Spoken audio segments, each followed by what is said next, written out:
El periodismo no es amigo del poder, lo vigila. Hoy, Mañanas Blue les ofrece periodismo con contexto. Las dos caras de la moneda, sin exageración, sin especulación. A partir de este momento, Mañanas Blue es periodismo en radio. Bienvenidos. Bienvenidos, muy buenos días, 6 de la madrugada, 40 segundos. Atención, hay una noticia urgente, otra masacre en el Medio Oriente. Esta mañana Israel atacó, le pegó con dos misiles a una escuela en un campo de refugiados de Naciones Unidas en la franja de Gaza. Mató por lo menos a 40 personas, entre ellos hay 14 niños. Dice Israel hace algunos segundos que son terroristas de Hamás, que va a ser una tesis, por supuesto, insostenible cuando comiencen a circular las imágenes de los niños que cayeron esta madrugada allí. Era una escuela utilizada para refugiar, para albergar desplazados en el centro de la franja de Gaza. No es posible que sean todos mercenarios con las imágenes que comienzan a circular después de los dos misiles que hicieron blanco en ese lugar.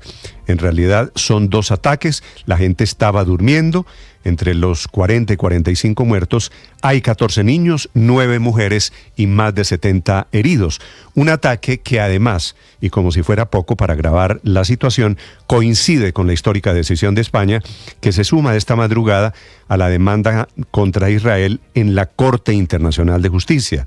Israel acusado en la silla de los acusados por genocidio, que ya parece innegable en esta guerra. España es el primer país de la Unión Europea en pedir un castigo para Israel, misma posición que tiene en Colombia el presidente Gustavo Petro. Bienvenidos, les vamos a hablar de estas noticias. Hay otra noticia internacional en desarrollo. Comenzó ya la celebración, el aniversario número 80 por el desembarco de los aliados en Normandía, que fue hace 80 años, en una madrugada como hoy, cogieron a Hitler durmiendo, el comienzo del fin de la Segunda Guerra Mundial. Y allí, en la misma playa de Omaha, en la costa francesa, se encuentran esta mañana el rey Carlos de Inglaterra. En ese momento, el ejército de la Gran Bretaña era dirigido por el propio Churchill. Está Emmanuel Macron, el anfitrión, líderes de Occidente, con un invitado especial que es el presidente de Ucrania, Volodymyr Zelensky. Está Joe Biden, está el rey Carlos, pero también con una ausencia especial, que es la de Vladimir Putin, que había sido invitado a los aniversarios 75, 70 del desembarco. No está en esta oportunidad, por supuesto, un gran mensaje alrededor de Ucrania y de eventuales sustos por nuevas guerras internacionales. Bienvenidos, vamos a hablar de las noticias del mundo. En Colombia, el nuevo ataque del presidente Petro a la registraduría, al sistema electoral colombiano y a la firma Thomas Gregg & Sons, que es la empresa del lío de los pasaportes, a la que ahora el presidente Petro exige sacar de la licitación que opera el software de la registraduría. El argumento del presidente Petro es que es un peligro para la democracia, porque el presidente no quiere que sea Thomas Gregg la que tenga acceso a los datos de los colombianos y al mismo tiempo haga el escrutinio de las elecciones. Dice el registrador que eso no es cierto, que no se puede vetar a Thomas Gregg, y le aclara sobre el tema técnico que los datos de los colombianos no están en manos de Thomas Gregg, sino en manos de una empresa francesa que los manejó hace 3 años o 2 años largos, cuando ganó el presidente Gustavo Petro, él y su partido, el Pacto Histórico, las presidenciales y las parlamentarias, y en ese momento le parecieron unas elecciones transparentes. La tesis del presidente es que los escrutinios de las elecciones son manipulables o alterables o vulnerables, como si fuera un software diferente al que ha garantizado elecciones a prueba de todas las tendencias políticas. Aquí hemos tenido presidentes de todas las tendencias, nunca unas elecciones cuestionadas, que es lo que en el fondo hace a 2 años de las elecciones del 2026 el presidente Gustavo Petro. Y les hablaré en segundos de la tercera ficha del dominó que cae en el modelo de salud de los colombianos. Se retira del sistema Salud Bolívar, la EPS, que era pequeña, que tenía números sanos y en verde, pero que decidió retirarse del sistema de salud porque llegó a la conclusión de que como modelo, como negocio, era totalmente inviable. Tenía apenas 3.500 afiliados, fue fundada hace menos de 4 años, pero le pide al gobierno lo mismo que había pedido la semana pasada Sura EPS, que es el retiro del sistema, o lo mismo que había pedido compensar hace 2 meses, que es dejar de operar porque el modelo dejó de ser viable. La crisis la reconoce simultáneamente el ministro de Salud, la reconoce el superintendente de Salud, que se declara atónito y que dice que no entienden qué es lo que está pasando. Lo que está pasando es que el gobierno no ha querido subir el valor de la UPC y no hay plata suficiente para financiar la salud de los colombianos. Y obviamente las EPS se retiran porque dice la financiación corresponde al gobierno, no a los particulares. Y amanecemos con noticias desde el Congreso en esta recta final de la legislatura. Ya estamos a menos de 2 semanas de que termine este periodo legislativo. Un proyecto de ley que pone de acuerdo a todos los partidos. Anoche, por unanimidad, fue aprobada la mesada 14, que es un salario, un mes, que van a recibir militares, policías, veteranos, pensionados e inclusive civiles que prestan el servicio para las Fuerzas Armadas. Se van a beneficiar más de 250.000 familias, un grueso de salarios atrasados que van a recibir 1 billón de pesos anuales del presupuesto saldrán del sector de defensa. Un sueldo extra que también será para todos los trabajadores, repito, incluyendo civiles. Y fue aprobado en el tercer debate la reforma a la educación. Los partidos de gobierno, los independientes, terminaron apoyando la reforma en la Comisión Primera del Senado por un acuerdo logrado, hay que decirlo, por la senadora María José Pizarro. Ya les vamos a explicar. La otra reforma, la pensional, está aplazada para la próxima semana, después del lunes festivo de este fin de semana, y le quedarán poquitos días a la reforma pensional, que está en vilo no solo por problemas de tiempos, sino ahora, después del dudoso aval fiscal del gobierno, dudoso porque digo, lo que hace es aumentar el hueco financiero alrededor del sistema de pensiones en Colombia. Bienvenidos, un gusto saludarlos. Les hablaré de lo que está pasando en la app de Bancolombia. Ya ha superado el problema. En segundos aquí el presidente de Bancolombia. 6 de la mañana, 7 minutos.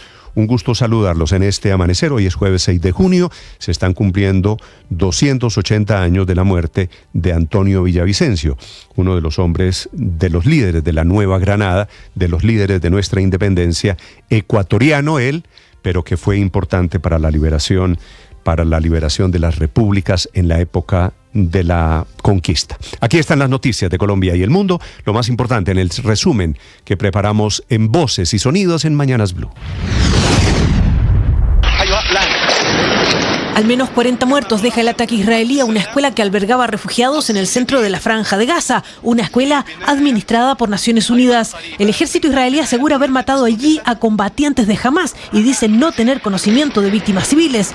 En tanto, España se convierte en el primer país de la Unión Europea en unirse al proceso iniciado por Sudáfrica acusando a Israel de genocidio ante la Corte Internacional de Justicia. España va a intervenir en el procedimiento del Tribunal Internacional de Justicia iniciado por Sudáfrica ante la situación en Gaza. Encabezados por el presidente francés Emmanuel Macron, el presidente de los Estados Unidos Joe Biden y el rey de Inglaterra Carlos III, esta mañana han comenzado los actos conmemorativos por los 80 años del desembarco de Normandía. Los actos en conmemoración del inicio de la Operación Overlord tendrán lugar a lo largo de todo el día. A ellos también está invitado el presidente ucraniano Volodymyr Zelensky. Sin embargo, no se ha cursado invitación al presidente ruso Vladimir Putin.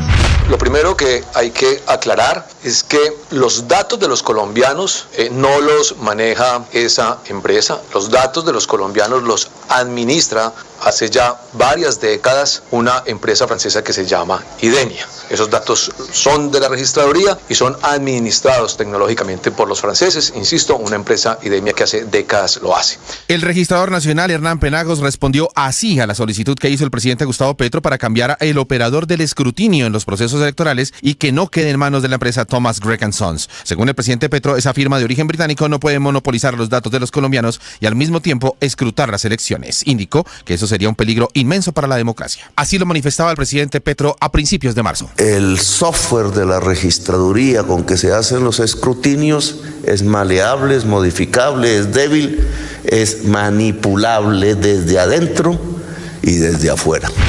Hoy se deberían levantar los bloqueos en varias vías de Cauca, Santander y Sucre, y también los campamentos y cambuches que el Congreso de los Pueblos instaló en la sede de la Nunciatura Apostólica y el Ministerio del Interior en Bogotá. Esto luego de llegar a un acuerdo con el Gobierno Nacional. Adelso Gallo, vocero del Congreso de los Pueblos. Reconocemos que el diálogo en este caso fue efectivo, fue rápido y por lo tanto la movilización se fue más efectiva que en otras oportunidades por cuestiones de tiempo. Reconocemos y agradecemos el acompañamiento de las entidades como la Defensoría, otras entidades de derechos humanos, la Iglesia y por supuesto las entidades del gobierno que estuvieron en este recinto, igual que el Congreso de la República. Lilia Solano, viceministra del Interior, entregó detalles del acuerdo. Hemos logrado encontrar el camino para un acuerdo, hemos instalado una mesa, tenemos unos compromisos de las entidades, de la comunidad internacional, de los organismos que siempre acompañan los procesos de concertación. Eso es una falta de respeto con el pueblo que lo eligió. Nosotros necesitamos al presidente. El presidente de la República nuevamente le incumplió a una comunidad. No llegó a Barrancabermeja y sus habitantes, hasta el gobernador de Santander, pues le reclamaron por su ausencia. El gobernador de Santander, Juvenal Díaz. Uno lo que le da tristeza es la emoción que tenía la gente, inclusive cuando yo iba a hablar, entonces me decían Petro, yo tuve que esperar, calmarlos. La gente quería ver al presidente, eso pues le daba un poquito de tristeza porque tenían la ilusión. Afortunadamente me escucharon a mí, pero una vez el delegado dijo que no venía, pues ustedes vieron que todo el mundo abandonó el recinto. Desde la academia también le enviaron un mensaje al presidente Petro diciéndole que ahí lo apoyaron y que es muy triste que los haya dejado plantados. Laura Cristina Campo, directora regional de la Universidad Nacional a Distancia. Lamentamos y personalmente lamento la no presencia del presidente Petro, con quien tenemos identidad, con quien sabemos que está trabajando para el pueblo, por el pueblo. La plenaria de la Cámara de Representantes aprobó en octavo y último debate el proyecto de acto legislativo que blinda la mesada 14 para los integrantes de la fuerza pública y los civiles no uniformados que hacen parte de las fuerzas militares y el Ministerio de Defensa. El ministro de Defensa, Iván Velázquez. El proyecto de acto legislativo que habíamos presentado para que el tema de la mesada 14 para los veteranos de la fuerza pública quede libre de cualquier discusión, de cualquier interpretación, de manera que, establecido como una norma constitucional, ya la mesada 14 será una realidad permanente. En una diligencia que duró más de 9 horas y continuará hoy, Olmedo López, uno de los principales testigos del escándalo de corrupción en la Unidad Nacional de Gestión del Riesgo, llegó al interrogatorio de la Fiscalía General de la Nación para entregar toda la información en su poder sobre los sobrecostos en los carrotanques en La Guajira y otras irregularidades que habrían cometido contratistas, exfuncionarios y políticos. A propósito, el abogado José Moreno, a cargo de la defensa de Olmedo López. El señor Olmedo López siempre ha manifestado que está dispuesto. Es más, estaremos radicando una solicitud a la Corte Suprema de Justicia para que sea escuchado dentro del proceso del presidente del Senado, Iván Name, y del presidente de la Cámara, Andrés Calle. Salud Bolívar EPS es la tercera EPS del sistema de salud colombiano en anunciar su retiro voluntario. La decisión fue tomada luego de un análisis responsable y riguroso del sector salud en Colombia y luego de que Compensar pidiera a la Supersalud la liquidación por decisión propia.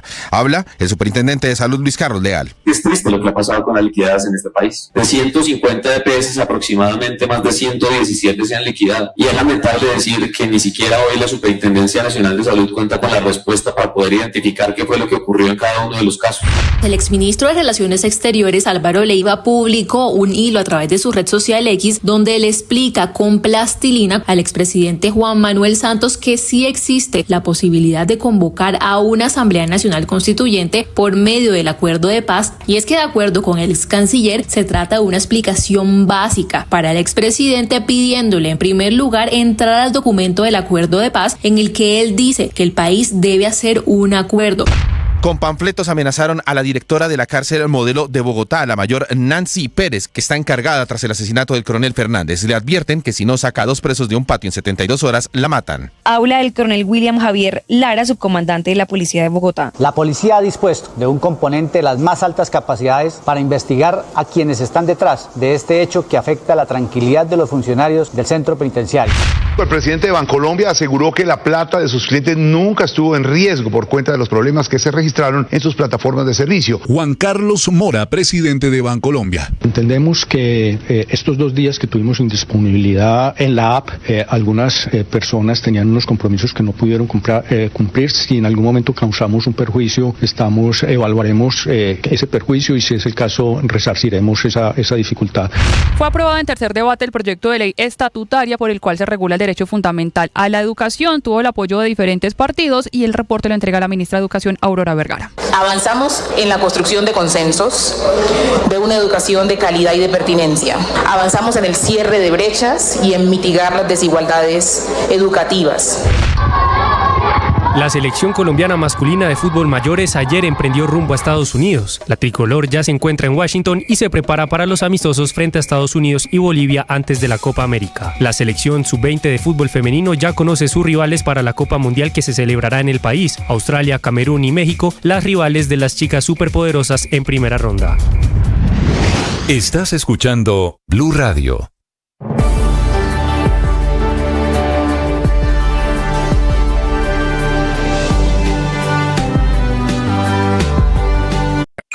Escanea este código y suscríbete a nuestro canal de YouTube, @Blue Radio Co. Y disfruta y participa de la programación de Blue Radio. Blue Radio, le ponemos cara a la radio. Blue Radio, la alternativa.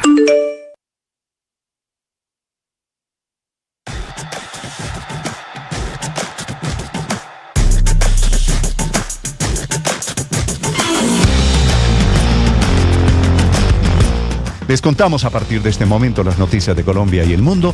Bienvenidos, aquí está el resumen. Lo preparamos en voz. Claro. Pero la factura la Vamos con las noticias, una agenda cargada de información. Sin pena. Se queda con la factura.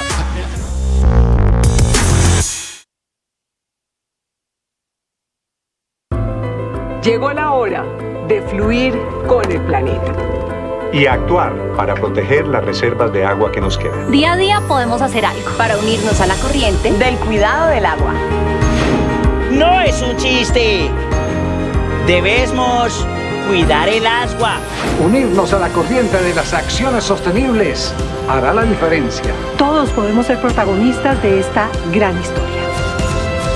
Cuidar el agua, la corriente que nos une. Una campaña de Caracol Televisión, Blue Radio y La Calle. Atención, hay una noticia urgente. Señoras y señores. Tendencia a nivel global. Bienvenida, mil gracias por estar con nosotros hoy aquí en Blue Radio. Usted enfermo por el fútbol y los compañeros de seminario en retiros. Rezando Rosario y yo. Esta es Blue Radio, la alternativa.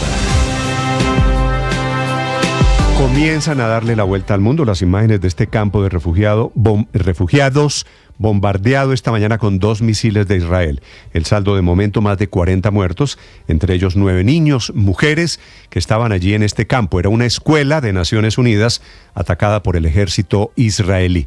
Una masacre, una más en este larguísimo rosario de ataques sin ninguna misericordia. Esta mañana el gobierno de Israel dice que los muertos son combatientes Hamás terroristas. Desde Europa, Silvia Carrasco. Sí, Néstor, y esta historia se repite porque ese complejo, esa escuela que se llama Al-Sardi, ya uno de sus edificios había sido destruido hace apenas 15 días y allí habían muerto 36 personas, 18 de ellos eran niños, y esta es nuevamente, otra vez se ataca esa misma escuela. Es una escuela que administra Naciones Unidas, la Agencia para Refugiados Palestinos de Naciones Unidas, que se llama UNRWA. Allí estaban miles de personas durmiendo, según ha dicho la propia UNRWA, y allí fue donde llegaron esos 2 misiles. Según testigos, fue un avión militar israelí el que disparó los 2 misiles y que habrían atacado, según lo que dice las Fuerzas Armadas israelíes, habrían matado ahí entre 20 y 30 combatientes. ¿Cuál es el resultado hasta ahora? 40 muertos. Ha sido la media luna roja palestina quien ha compartido las primeras imágenes de esos rescates, y así se escuchaba ese rescate en esa escuela. Lo que se ve en las imágenes es cómo ellos están rescatando 4 cuerpos. Lo que se ve luego es los cuerpos acumulados en un hospital cercano a esa escuela. Los cuerpos están tapados con sábanas blancas y con mantas, esperando que lleguen las familias a reconocerlos. Los datos iniciales que tenemos es que en ese han sido en total 40 los muertos, 14 de ellos son niños y 9 mujeres, pero también hay 74 heridos, y de esos 74 heridos, 23 son niños, 18 son mujeres. Son los datos que tenemos hasta ahora, y la respuesta que ha tenido el ejército israelí es que lo que estaban haciendo ahí era atacar un centro de planificación de Hamás. Es lo mismo que dijeron el 14 de mayo pasado, cuando anteriormente habían atacado este mismo recinto. Dice que allí habían detectado, según información de inteligencia, actividad de Hamás y de la Yihad Islámica. El ataque fue a las 2 de la mañana, cuando la gente estaba durmiendo, y lo que dicen es que han hecho un ataque de precisión solo sobre 3 salas donde sabían que estaban funcionando esas unidades de la Yihad Islámica y de Hamás. Dice que lo hicieron para minimizar víctimas civiles. Ese portavoz del ejército israelí dice incluso que había pospuesto 2 veces ese ataque para minimizar las víctimas civiles, pero la gente que vivió ese ataque dice que no recibieron ningún aviso para ponerse a salvo. Dice además el ejército israelí que este es el 5º caso que detectaron en el último mes en que terroristas utilizaban edificios de la UNRWA. Recordemos que Israel sistemáticamente ha estado acusando a la UNRWA de apoyar a Hamás, pero nunca ha presentado pruebas fidedignas que puedan respaldar esa acusación. De hecho, lograron que los mayores financistas de la UNRWA retiraran su financiamiento, pero ahora todos han vuelto a poner el financiamiento en esa agencia de Naciones Unidas. Eso está ocurriendo en Gaza, Néstor, mientras una noticia ha sorprendido al mundo, y es la decisión de España de apoyar la acusación que hace Sudáfrica ante la Corte Internacional de Justicia contra Israel, acusándola de genocidio. A cargo del anuncio estuvo el ministro de Relaciones Exteriores de España, José Manuel Álvarez. España va a intervenir en el procedimiento del Tribunal Internacional de Justicia iniciado por Sudáfrica ante la situación en Gaza. Tomamos esta decisión ante la continuación de la operación militar en Gaza, como hemos visto tristemente en los últimos días. También observamos con enorme preocupación la extensión regional del conflicto. Hay que decir, Néstor, que España es el primer país europeo que se suma a la acusación, a esa demanda que ha hecho Sudáfrica, Néstor. Gracias, Silvia. 6:22 a.m. Y a propósito del Medio Oriente, atención, la Casa Blanca está publicando esta mañana un comunicado de 16 países. Entre esos 16 está Colombia, que son países que le hacen un llamado a Hamás, el grupo que gobierna allí en la Franja de Gaza, para que acepte un acuerdo de cese al fuego que tendría que ser pactado entre las dos partes, entre Israel y Hamás, explicado por el presidente Joe Biden, que parece aquí estar jugando muy fuertemente a la diplomacia, y Colombia metiéndose cada vez más allí, intentando lograr alguna clase de gestión. Desde Washington, Juan Camilo Merlano. Néstor, buenos días. De hecho, son 17 países en total, Colombia junto a otros 16 países los que suscriben este comunicado que está siendo publicado por la Casa Blanca esta mañana. Hay que destacar que es el segundo comunicado conjunto publicado por la Casa Blanca que Colombia suscribe. Ya anteriormente había suscrito otro comunicado precisamente pidiendo la liberación de rehenes por parte de Hamás. Dice el comunicado, abro comillas, como líderes de países profundamente preocupados por los rehenes detenidos por Hamás en Gaza, incluidos muchos de nuestros propios ciudadanos, apoyamos plenamente el movimiento hacia un acuerdo de alto al fuego y liberación de rehenes que ahora está sobre la mesa.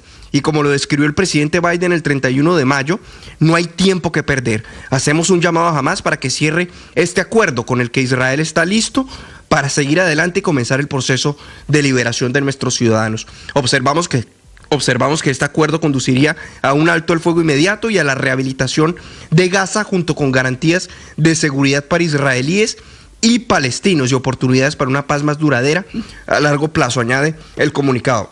Recordemos que este plan comprende 3 fases. Primero, de acuerdo a lo que había delimitado Joe Biden hace algunos días, Primero, una fase de 6 semanas de cese al fuego que se mantendría mientras que las fuerzas de defensa de Israel se retiren de zonas populadas de Gaza. Una segunda fase que comprende que Hamás e Israel sellen un acuerdo y establezcan un plan para un cese permanente de las hostilidades. Y la tercera fase que incluye el cese permanente de hostilidades y la reconstrucción de Gaza, que podría tomar décadas. Ahora bien, habla el comunicado de los ciudadanos de cada uno de estos países que lo suscriben, que tienen rehenes por parte de Hamás en Gaza. Recordemos que en el caso de Colombia se le dio la nacionalidad al esposo de Rebeca González, el Cana Bobot, que el gobierno Petro también ha venido adelantando gestiones para lograr su liberación, Néstor.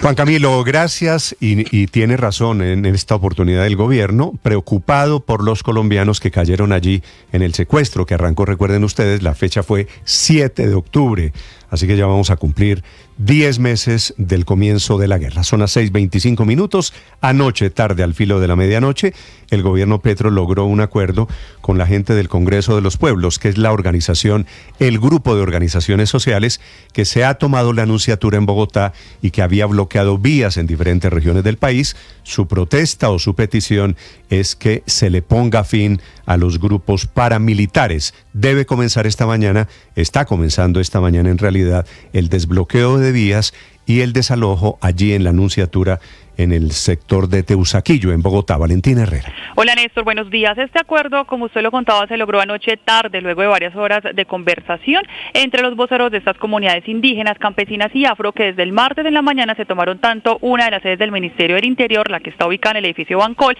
esto en la carrera octava con 12 en el centro de Bogotá, y luego se tomaron la Anunciatura Apostólica, la sede diplomática del Vaticano, que está en el barrio Teusaquillo. No solo impedían el ingreso y salida de los funcionarios, sino que también bloquearon todas las vías aledañas, donde instalaron carpas y cambuches en lo que llamaron un refugio humanitario, reclamando precisamente ese pedido, un mejor acompañamiento y una intervención en las regiones para evitar pues que se siga expandiendo la presencia de grupos paramilitares. Ese era el principal reclamo. Sin embargo, había toda una lista de diferentes compromisos que aseguran que el gobierno nacional no ha cumplido pese a las diferentes mesas técnicas que ha instalado.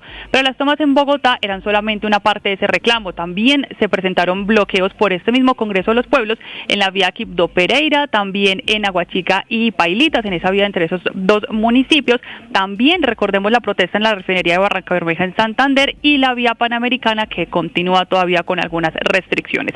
Por eso, el primer acuerdo al que se llegó por parte del gobierno nacional para tratar de solucionar esta situación es que mientras avanzaban en esa mesa técnica, se iba a abrir paulatinamente los bloqueos, se iban a levantar, y en especial los cambuches en el centro de Bogotá. Uno de los asistentes a esa reunión fue Adelso Gallo, que es el vocero del Congreso de los Pueblos.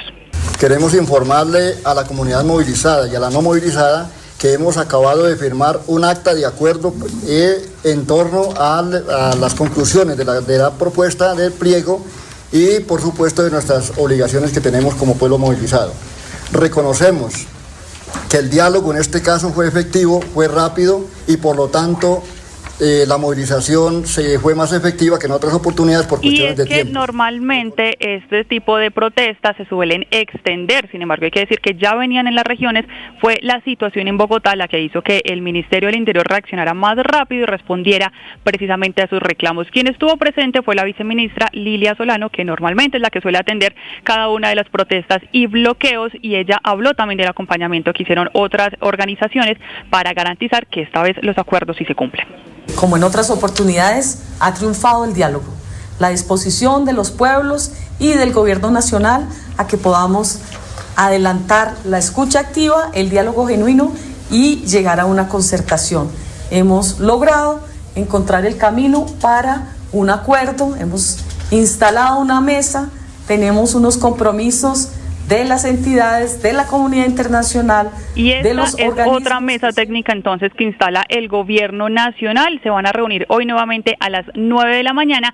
Sin embargo, todavía no hay suficiente, respuesta, dicen desde el Congreso de los Pueblos, porque aseguran que muy tarde en la noche, a pesar de haber anunciado y comunicado esta información por diferentes medios, el ESMAD llegó a los diferentes puntos. La policía llegó por ejemplo, en el caso de Bogotá, en la Anunciatura Apostólica llegó en la noche como a tratar de agilizar el desbloqueo, bloqueo, y también llegaron al sur del Cesar, en especial agentes del ESMAD, del UNDEMO, asegurando que estaban desalojando con violencia. Por eso le están pidiendo al gobierno nacional que, así como conversan bien en la mesa, reunidos acá en Bogotá, pues también mantengan ese mismo respeto y coherencia por parte de las autoridades en las regiones donde permanecen algunos bloqueos, Néstor. Estás escuchando Blue Radio. Escanea este código y suscríbete a nuestro canal de YouTube, @Blue Radio Co. Y disfruta y participa de la programación de Blue Radio. Blue Radio, le ponemos cara a la radio. Blue Radio, la alternativa.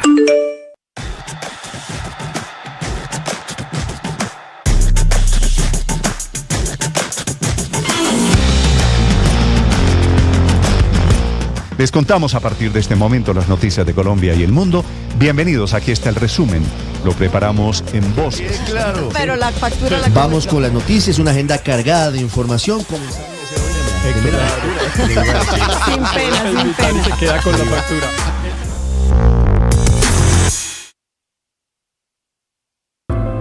Llegó la hora de fluir. María Camila Orozco es periodista. Está en Mañanas Blue. Son las 6:30 de la mañana. Por unanimidad fue aprobada la reforma que revive la muy conocida Mesada 14 para los veteranos de las fuerzas militares y la policía. Ocurrió en octavo y último debate en la Cámara de Representantes con 101 votos a favor y 0 en contra por 3 artículos para quienes tengan asignación de retiro, es decir, quienes ya estén gozando de su pensión o sus beneficiarios puedan acceder a este derecho. Para ello, el Congreso adicionó un parágrafo, el artículo 48 de la Constitución, que beneficia de esta manera a 244,000 familias que dependen de estos ingresos, los que van a recibir y disfrutar un ingreso o una platica adicional a las 13 mesadas que ya reciben hoy por ley. La mesada 14, que se creó en la Ley 100 de 1993 y equivalía a 30 días de la pensión que para ese momento era reconocida a personal pensionado con invalidez, vejez, jubilación y sobrevivientes, estaba dirigida a pensionados que ganaran mesada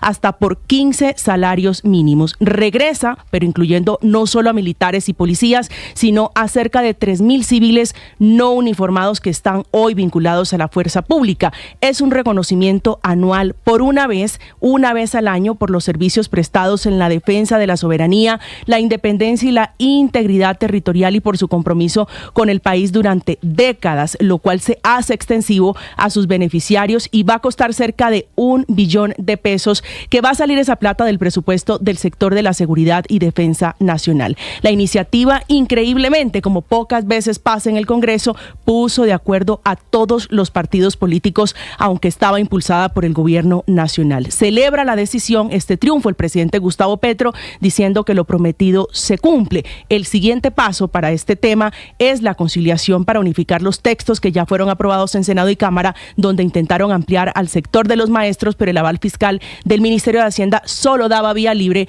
a los veteranos de la fuerza pública en Colombia. Ricardo Ospina es periodista. Está en Mañanas Blue. Son las 6:32 a.m. Faltan menos de 2 semanas para que se termine el segundo año del trabajo del actual Congreso de la República, elegido en el 2022 por más de 17 millones de colombianos y que concluirá su periodo en el año 2026. Con un balance agridulce para el gobierno del presidente Gustavo Petro.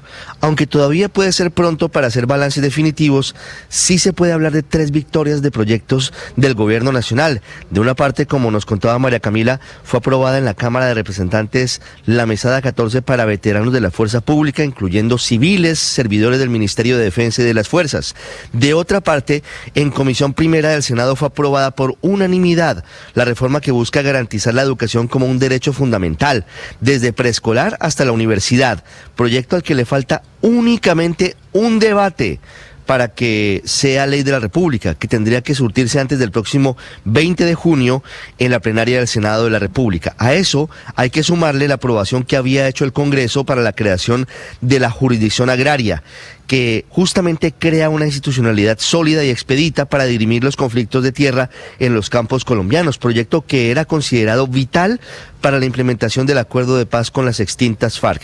Sin embargo, la reforma pensional del gobierno del presidente Gustavo Petro, que se ha convertido en el proyecto bandera de esta legislatura, comienza a afrontar dificultades para convertirse en ley, porque sobre todo el tiempo se agota. Quedan apenas 14 días calendario para que se puedan tramitar en plenaria de Cámara de Representantes, sin contar con la posibilidad de que sea necesaria una conciliación de los textos frente a lo aprobado en el Senado de la República, además del ruido que le mete el dudoso al fiscal que entregó el Ministerio de Hacienda. Por ahora se supo que el presidente de la Cámara, Andrés Calle, citó a plenaria el próximo lunes con el fin de evitar el hundimiento del proyecto.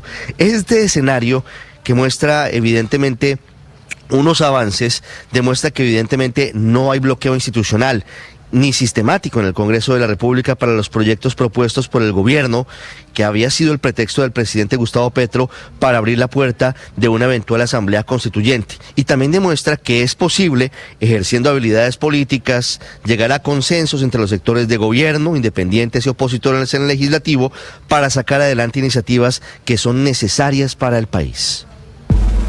Camila Carvajal es periodista. Está en Mañanas Blue. 6 de la mañana, 35 minutos. La EPS Salud Bolívar amanece como la tercera del sistema de salud que quiere irse, que le pide a la Superintendencia de Salud un retiro voluntario que en la práctica significa dejar de prestar el servicio, como lo pidió Compensar el 6 de abril y Sura el 28 de mayo. Esta última, recuerden, bajo la figura de desmonte progresivo. Eso sí, hay dos diferencias y muy grandes entre Salud Bolívar y Compensar y Sura. La primera es que Salud Bolívar es una EPS de las más pequeñas en el país. Tiene 3.500 pacientes, de los cuales 3.176 son del régimen contributivo, lo que representa el 0,01% del total de los usuarios del sistema. Y la segunda diferencia es que Salud Bolívar no se quiere ir del sistema de salud por problemas financieros, pues es una EPS que hoy cumple los tres indicadores fundamentales que analiza la Superintendencia de Salud: el de capital máximo, el de patrimonio y el de reservas técnicas, que eso significa, en otras palabras, que es de las pocas EPS que hoy tiene indicadores sanos, cifras en verdes, lo que quiere decir que Salud Bolívar se quiere ir de manera preventiva para no perder plata en este sistema de salud que está en crisis y que va a arrastrar a todas las EPS, incluso a las pocas que están bien, hablando de números, porque se va a cumplir la predicción del chuchuchú del presidente Petro. De hecho, Salud Bolívar entra entre las 7 EPS que cuentan con menos de 250.000 usuarios y que gozan de buenas finanzas. Así las cosas, al escritorio del superintendente Luis Carlos Leal deberá llegar ahora la documentación de esta solicitud, y si él acepta las solicitudes de Salud Bolívar, de Compensar y de Sura, que es un retiro de 3 EPS, significa que más de 3.180.000 colombianos deberán ser reasignados a otras EPS, si es que sobrevive alguna de esta crisis inducida por el gobierno. Paola Ochoa es periodista. Está en Mañanas Blue. 6 de la mañana, 37 minutos. 29.9% de ejecución presupuestal a mayo de este año. Cifras presentadas ayer por el Ministerio de Hacienda, en el que ha sido además uno de los grandes talones de Aquiles del gobierno de Gustavo Petro: la baja ejecución del presupuesto. Panorama gris que puede tener consecuencias sobre la liquidez de la economía, afectar sectores claves para superar la pobreza y convertirse en palo en la rueda para mover la economía en uno de los momentos más largos de vacas famélicas, con un Producto Interno Bruto que lleva 4 trimestres consecutivos creciendo sobre el 0% y que nos tiene hoy con la previsión de crecimiento más baja de toda América Latina, gracias entre otros a los bajísimos niveles de inversión que se hundieron al 13.4% durante el primer trimestre de este año, un mal arranque muy influenciado también en gran medida por la pobrísima ejecución presupuestal del gobierno, que el año pasado llegó al 71%, el menor en la última década, y que en materia de inversión llegó el año pasado apenas al 9%, es decir, el más bajo de los últimos 3 gobiernos. Ejecución presupuestal que, sin embargo, viene reactivándose tras el rezago con el que empezó este gobierno y con el que empezó también este año, con 206 billones comprometidos de los 503 billones del presupuesto general de la nación, es decir, un 41% del total, y con una ejecución a mayo del 29.9% en funcionamiento e inversión, un nivel de ejecución que, según el Ministerio de Hacienda, ya por fin es similar al promedio de los últimos 5 gobiernos en el segundo año de mandato, siendo educación y minas las carteras con mayor ejecución del presupuesto de inversión, con niveles del 38 y 34% respectivamente, y en contraste con los sectores que se rajan, que son deporte y recreación, con apenas 6% de ejecución presupuestal, Presidencia de la República 7%, agricultura y desarrollo rural con apenas un 10%. Estás escuchando Blue Radio. Escanea este código y suscríbete a nuestro canal de YouTube, @Blue Radio Co. Y disfruta y participa de la programación de Blue Radio. Blue Radio, le ponemos cara a la radio. Blue Radio, la alternativa. Muchos lidiamos con enfermedades mentales y con conflictos emocionales, y es muy difícil hablar de eso en voz alta.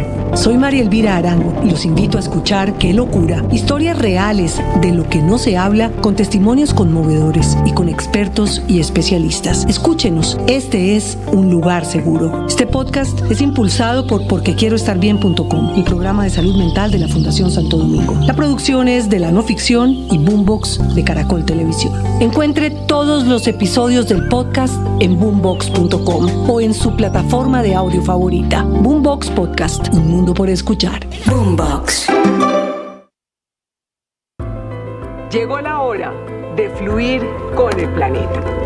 Y actuar para proteger las reservas de agua que nos quedan. Día a día podemos hacer algo para unirnos a la corriente del cuidado del agua. No es un chiste. Debemos cuidar el agua. Unirnos a la corriente de las acciones sostenibles hará la diferencia. Todos podemos ser protagonistas de esta gran historia. Cuidar el agua, la corriente que nos une. Una campaña de Caracol Televisión, Blue Radio y La Calle.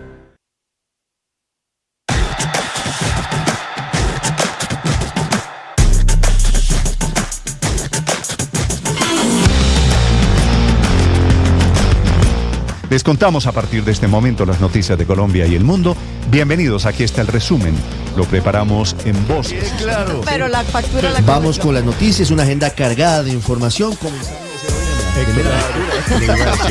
pena, sin pena. Se queda con la factura.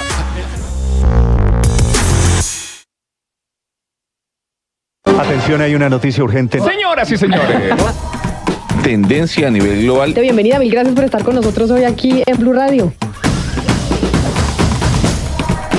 Usted enfermo por el fútbol y los compañeros de seminario en retiros. Rezando Rosario y yo.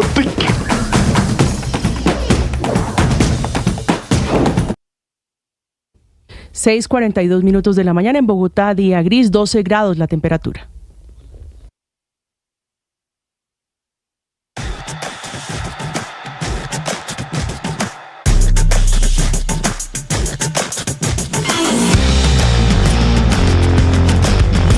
Les contamos a partir de este momento las noticias de Colombia y el mundo. Bienvenidos, aquí está el resumen. Lo preparamos. Esta es Blue Radio, la alternativa. 6 de la mañana, 42 minutos. Ricardo, hay una verdadera locura, una bonita locura. Exacto. En Bucaramanga por el partido del sábado, que es la primera parte de la final del fútbol colombiano. No me diga que usted es bumangués también, ¿no? En este. Mi corazón es de Bucaramanga. Ah, no me diga. Pero por varias razones. Y le voy a explicar. Dígame. Y es en serio. Primero, no puedo ir por Santa Fe. Pues okay. por razones. Eso es obvias. Pues para ser sincero. Usted que es hincha del Barcelona, del Unión no le voy a otro equipo que no. Entonces, no, y hay equipos a los que... No, el padre Linero se monta en muchos... No, en ninguna circunstancia. Usted sabe en cuál no. Pero segundo, padre, porque tengo afectos pasé muchas vacaciones de mi infancia. No, es en serio. Néstor, yo tengo ancestro santanderiano. Mi abuela nació en San Andrés, Santander, así que búcaros, vamos búcaros. No, si se trata de eso, mi abuelo es de Zapatoca. Zapatoca. Sí. Se le nota. El Gómez se le mío nota. Es de Zapatoca. Yo tengo eso se le nota. Tengo una tía en San Gil. ¿Qué más quiere que le diga? Pero lo de la finca, quiere que le dé el nombre, las coordenadas de la finca. No. Pasando el río Suárez, que divide a Moniquirá de Barbosa, entrando a mano izquierda, ahí había una casona bellísima. Y ahí pasó vacaciones usted. Pero muchísimas vacaciones. Padrinero dirá, pasé por Vélez, compré bocadillos, soy santanderiano. No, pero en serio, paraba en Arcabuco, paraba en Moniquirá, sí. Caminaba hasta Barbosa. Se nota que conoce. No. Ahora sí, ya le creo. Pero fuera de eso. Subí a Vélez a ver la catedral, la iglesia atravesada, más atravesada que la Catedral de Vélez. ¿Usted por quién va? Rivero, va por una vía y se le atraviesa. ¿Usted le va a Santa Fe, que es de su ciudad, o le va al Bucaramanga? No, yo por razones parecidas a las suyas voy a ir por Bucaramanga. Usted sabe, ¿no? Por usted sabe que mi señora es de Bucaramanga. No, todos tenemos. Esto es arqueología toda la familia de fanáticos. Es santanderiana. Pero además tengo otra razón. Señor. Pero tengo otra razón, que es Rafa Dudamel, que es una persona que todos los hinchas del Cali llevamos en el corazón, nos hizo campeones, fue campeón con el Cali como jugador, estuvo en la final de la Libertadores en el 99, etc. Se está sacando una superespina Ricardo Dudamel, ¿no? Sí, claro. Es decir, Dudamel, algunos lo calificaron como un técnico que llegó y aterrizó en el Cali y que se llevó una estrella, comillas, sin méritos. Creo que tuvo todos los méritos para encauzar a un Deportivo Cali que estaba en crisis y que le aplicó, le dio su manija al final con Teo Gutiérrez y compañía para sacarlo campeón. Y cuidado, este Bucaramanga, con el respeto de los futbolistas, porque todos son profesionales, ¿no? Pero este fue un rejuntado, no sé si la expresión... sí, él no encontró equipo, desechados, lo armó. Comillas, desechados de muchos equipos, y él fue armando un rompecabezas y fue encontrando un equipo al que le fue dando fortalezas, primero defensivas. Estoy impresionado. Tiene finalista. No, todos somos de Bucaramanga hoy. No, pero además yo tenía, cuando era chiquito, padre, una mascota, que era un leopardo. ¿Le parece bueno? No, ese es el más fuerte. Ese es el árbol fuerte. Y tengo otro argumento. Diga. Los leones me dan susto. Así que podría seguir diciéndole, porque el gobernador de Santander está invitando al alcalde Galán. El alcalde Galán ¿tiene ancestros santanderianos? No, es hincha de Santa Fe. Pero su padre, Luis Carlos Galán, era santanderiano. Era de Bucaramanga. Así que sería un lindo reencuentro.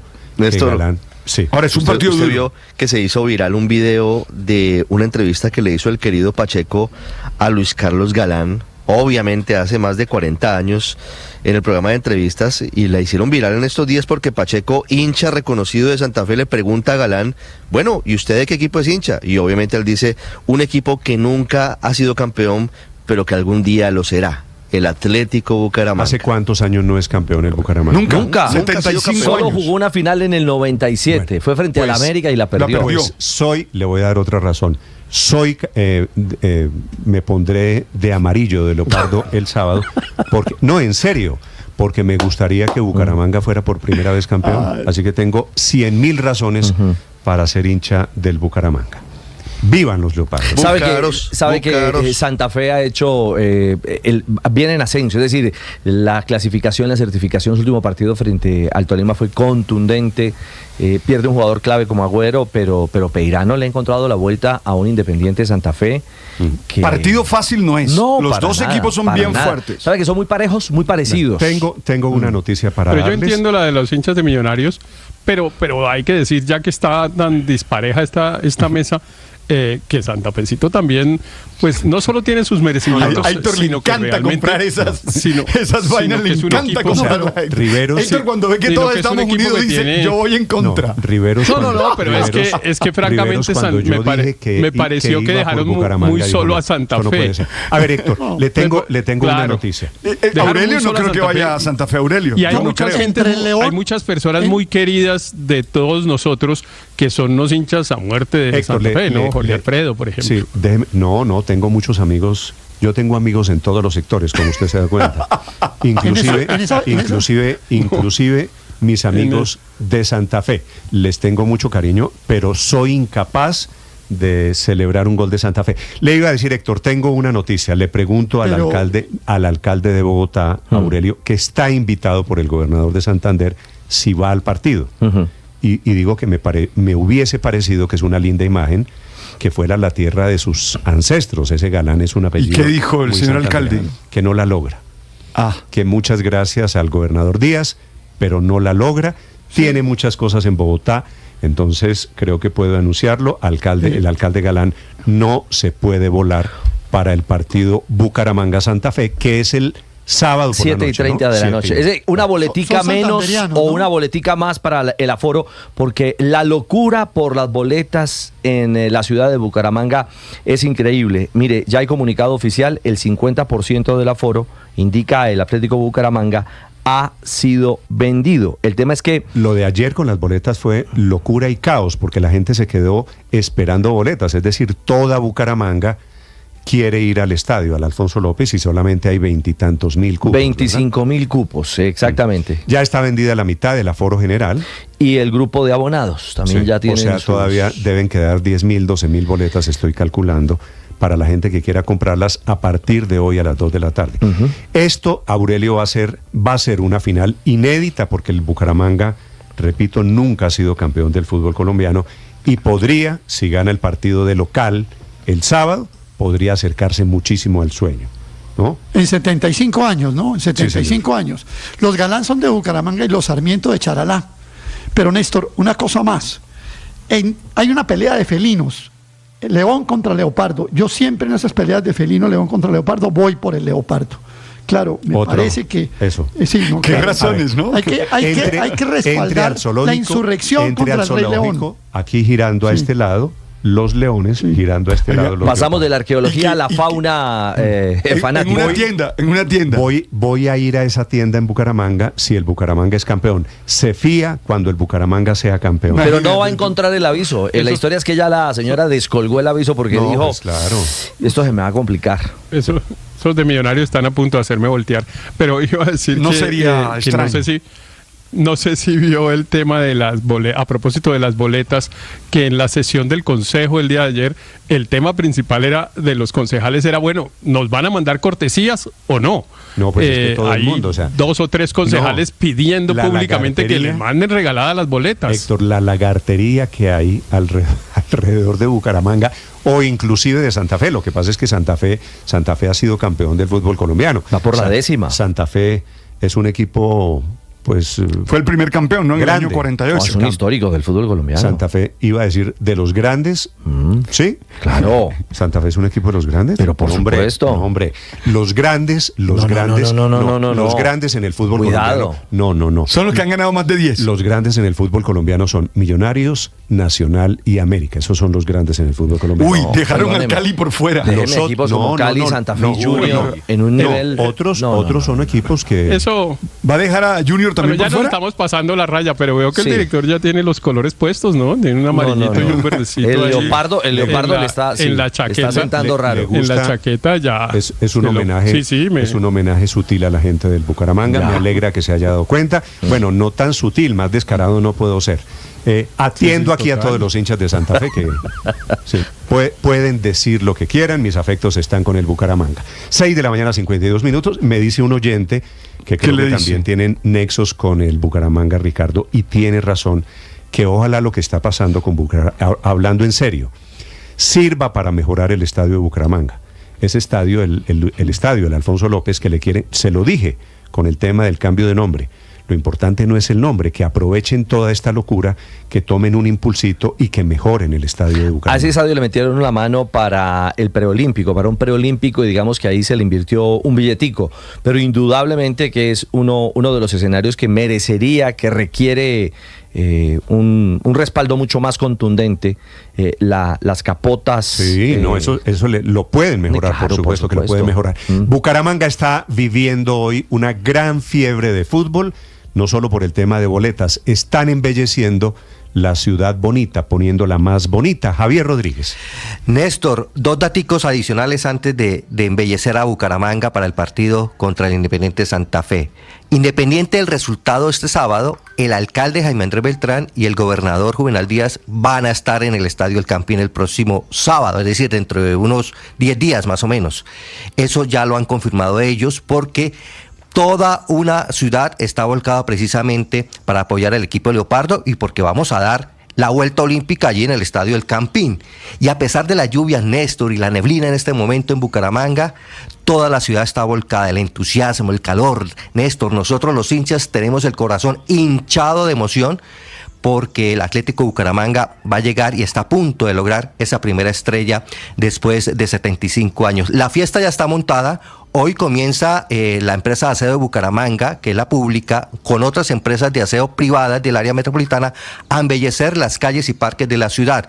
Los sitios emblemáticos, Néstor, muy cercanos incluso al Estadio Alfonso López, van a estar limpias, libres de basuras, van a tener buena iluminación para el próximo sábado en tema de alumbrado público, va a haber banderas color claro, el amarillo y el verde, acompañando al equipo Leopardo. Las tiendas, los bares y también los centros comerciales en la ciudad, Néstor, están también adornando lo que será la fiesta del próximo sábado del equipo Leopardo aquí en la capital santanderiana. También les informamos, Néstor, son ya 600 los policías que prestarán la seguridad. Eso se determinó en el último puesto de mando unificado en la capital santanderiana. Normalmente en los partidos eran unos 300 policías los que prestaban la seguridad. Se duplica precisamente este tema por la gran cantidad. Vienen 1000 hinchas de Santa Fe a Bucaramanga, ya lo confirmaron las directivas del equipo Leopardo. Y lo que estaba diciendo Néstor, el tema de las boletas, colapsó la plataforma. Hoy a partir de las 2 de la tarde comienza nuevamente a venderse el 50% restante del aforo total, pero la gente incluso en la madrugada estuvo buscando precisamente lo que era la boleta a través del internet. Difícil. Estoy desde las 3 de la tarde tratando de ingresar por todos lados, por celular, por todos los navegadores, y siempre me aparece que la página ha caído. Ayer también con lo de los abonos fue el mismo cuento. Se cae la página cuando uno iba a pagar, se caía la página, y hoy también la misma. Y eso es lo que la gente está preocupada, Néstor. Dicen que si de pronto eso de pronto queda en manos de los revendedores, no sabemos si vaya a ser así, pero la gente quiere ir al estadio, Néstor. Sí. Javier, usted me dice que usted es hincha del Bucaramanga, ¿cierto? Sí, señor. Lloré el sábado pasado. Bueno, me alegra, Javier, y su corazón está henchido. ¿Hinchado? No. Si está henchido, quiere decir está colmado. Está claro. Feliz. Si está hinchado, le sugiero que salga para la clínica. No, Néstor, esto es una alegría total en Bucaramanga. Muy bien, realmente. Entiendo con los la página muchos corazones que están henchidos. Con la página caída deben estar diciendo muy arrecho así. Esta señora que estaban entrevistando estaba casi a punto de decir muy arrecho así, con esa página caída que no pueden comprar las boletas. Y lo van a decir, va a haber pancartas de muchos arrechos en Bucaramanga. A propósito de meterle plata al estadio, Néstor, yo tenía en la cabeza el recuerdo de que el estadio Alfonso López fue el primero y tal vez el único de estadio donde se juega fútbol profesional en Colombia que tenía o tuvo cancha sintética, y eso tuvo césped sintético, y eso tuvo una serie de problemas porque los jugadores decían que se lesionaban. Yo no sé si Javier o Ricardo saben si todavía mantiene la cancha sintética o se la cambiaron por una natural, porque por allá por el año 2005 o 2006 la cambiaron, ¿sí? ¿La cambiaron? Sí, señor. Fue una de las obras para ese preolímpico del que le hablo. Se cambió. Pero bueno, que quede, Héctor, estamos de acuerdo en que quede la anotación hoy. Ojalá cuando pase la fiebre, esta fiebre, partido del sábado, se acaba la final, después la final viene a Bogotá, y ojalá la fiebre dure para mejorar el estadio, que claro que es mejorar. Que no se hagan muchas ilusiones en Bucaramanga, Néstor, esta final es para el León, y está también muy difícil las boletas en Bogotá. Estaban escondidos, salió uno. Sí. Pero a los que llegan tarde no deberían dejarlos hablar. No, eso no. A los que llegan tarde. Es que estaba comprando las boletas del otro sábado. Estaba ocupado. Ponerles una sanción porque estaba tratando de sacar las boletas y está imposible. Estaba en internet del hombre. Bueno, los creyentes. Le llegaron los datos. Está bien.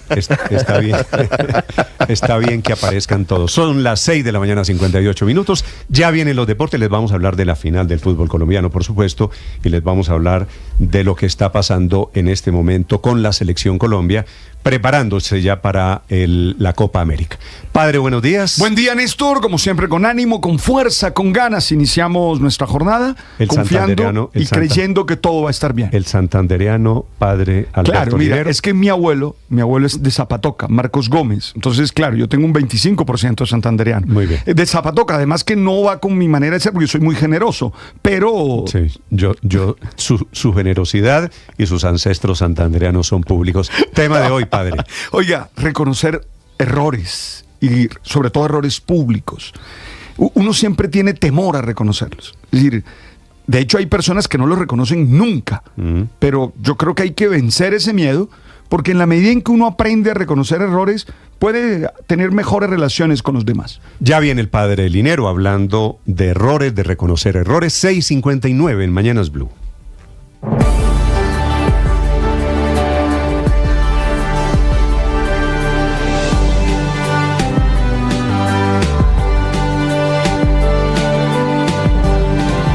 En la misma playa de Omaha, en donde desembarcaron hace 80 años miles de aviones, de barcos, de hombres que lograron engañar a Hitler, se está conmemorando hoy el aniversario número 80 de ese desembarco con el que comenzó el final de la Segunda Guerra Mundial, una de las grandes epopeyas de la época militar, en este momento con grandes presencias, con grandes mandatarios, con muchos ausentes y con muchos mensajes alrededor de la posibilidad de que otra guerra internacional estalle en Europa.